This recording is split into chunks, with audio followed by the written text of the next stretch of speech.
Halo teman-teman, jumpa lagi dengan aku, Linda. Kita lanjut ke bab 19b ya. Oke, mari kita mulai. Binatang itu berjalan lagi untuk beberapa lama dan kemudian berhenti. Dengan satu sentakan aku dilempar dari binatang itu ke tanah. Kulihat sepasukan laki-laki berkuda lewat. Aku dipaksa minggir ketika mereka lewat. Mereka semuanya berupa kerangka dengan warna kematian abu-abu kotor. Sesudah mereka lewat, aku diangkat dari tanah dan dimasukkan ke dalam sel. Ketika seseorang mengunci pintunya, dengan ketakutan kupandangi sekeliling sel dan menangis. Aku berdoa tapi tanpa harapan. Aku menangis dan bertobat 1000 kali untuk dosa-dosaku. Ya, aku teringat banyak hal yang sudah kulakukan untuk membimbing orang-orang Kristen lain dan untuk membantu seseorang ketika mereka membutuhkan diriku. Aku bertobat dari hal-hal yang sudah kulakukan dan pekerjaan-pekerjaan yang kutinggalkan dalam keadaan belum selesai. Oh Tuhan, selamatkan aku, tangisku. Berkali-kali aku berseru kepada Allah untuk menolongku. Aku tak bisa melihat maupun merasakannya. Aku berada di alam maut sama seperti mereka yang sudah kulihat. Aku terjatuh di ubin dalam kesakitan dan menangis. Aku merasa bahwa aku terhilang untuk selamanya. Berjam-jam telah berlalu dan setiap kali terdengar suara keras itu, jiwa-jiwa lain turun ke alam maut. Aku tetap memanggil, Yesus, di mana engkau? Tidak ada jawaban. Cacing-cacing mulai merayap lagi di dalam tubuh rohaniku. Aku bisa merasakan mereka merayap dalam diriku. Kematian ada di mana-mana. Aku tak punya daging, tanpa alat tubuh, dan tanpa harapan. Aku tetap menarik keluar cacing-cacing dari kerangkaku. Aku sadar akan segala sesuatu yang sedang terjadi, dan aku ingin mati tapi tidak bisa. Rohku akan hidup selamanya. Aku mulai menyanyi tentang kehidupan dan kuasa dari darah Yesus yang mampu menyelamatkan dari dosa.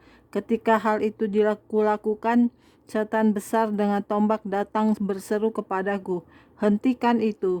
Mereka menikamku dengan tombak-tombak dan kurasakan kilatan-kilatan api yang panas ketika ujung-ujung tombak menembus sosok tubuhku. Berkali-kali mereka menikamku.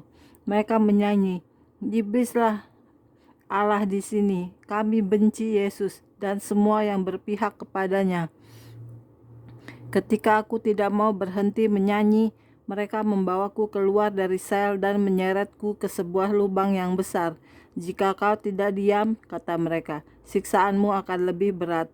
Aku berhenti bernyanyi. Sesudah ditahan lama, mereka mengembalikan aku ke dalam sel.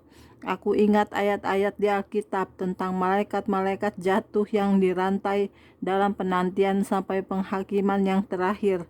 Tuhan, selamatkan manusia di bumi, tangisku. Bangunkan mereka sebelum terlambat.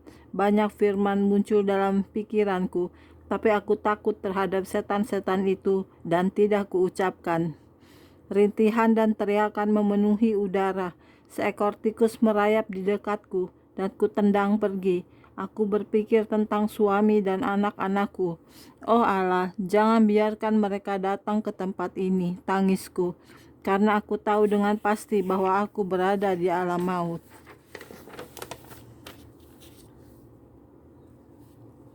Allah tidak bisa mendengarku. Telinga dari Yang Maha Kuasa sudah tertutup untuk tangisan-tangisan di alam maut, pikirku. Kalau saja seseorang mau mendengarkan. Seekor tikus besar lari ke atas kaki dan menggigitku. Aku menjerit dan melepaskannya. Rasanya sangat sakit.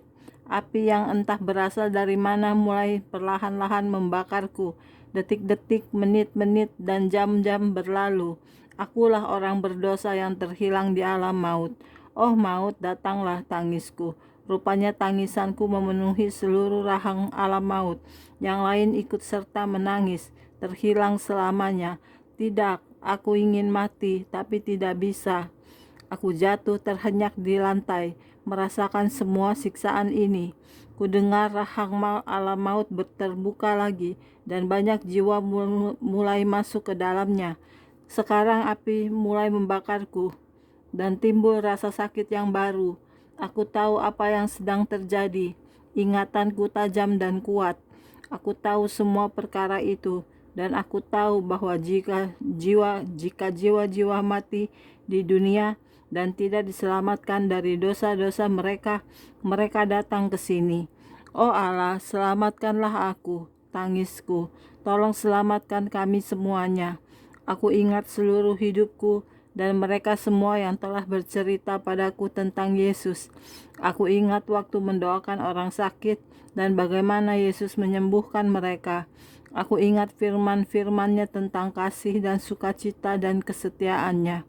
Kalau saja aku sudah lebih menyerupai Yesus, aku tak akan berada di sini, pikirku. Aku berpikir tentang perkara-perkara baik yang sudah Tuhan berikan kepadaku. Bagaimana Tuhan telah memberi udara untuk kehidupan, makanan, anak-anak, dan rumah tangga, dan hal-hal baik untuk dinikmati. Tetapi jika Dia Allah yang baik, kenapa aku berada di sini?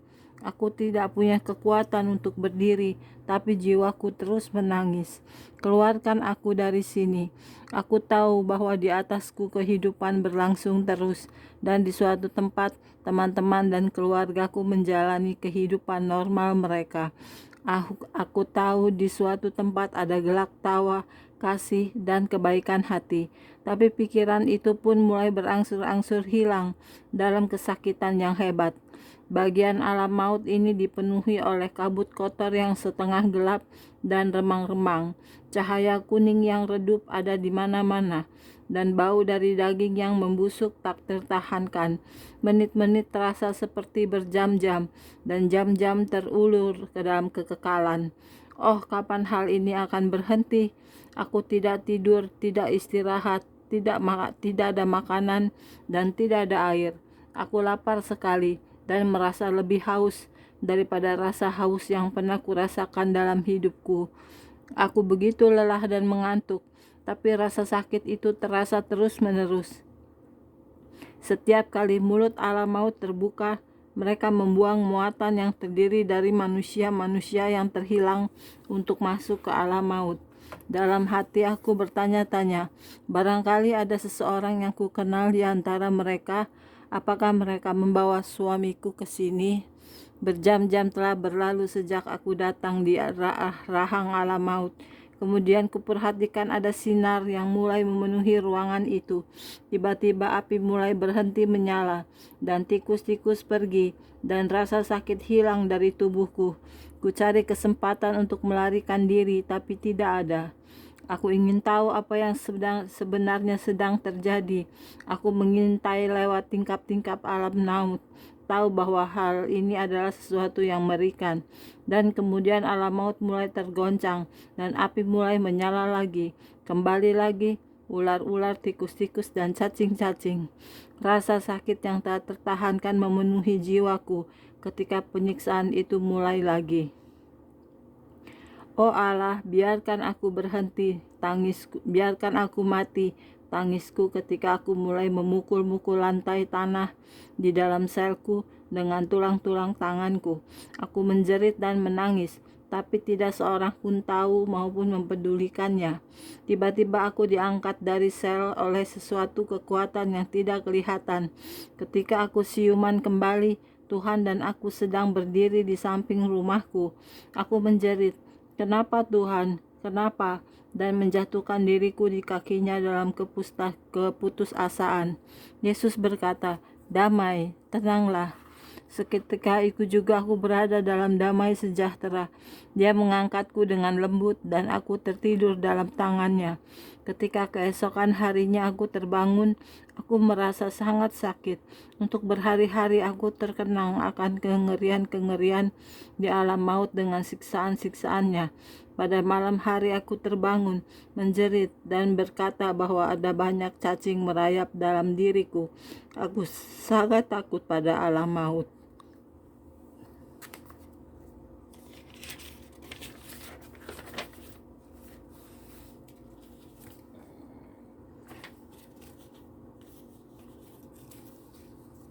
Oke, sekian dulu untuk hari ini videonya ya.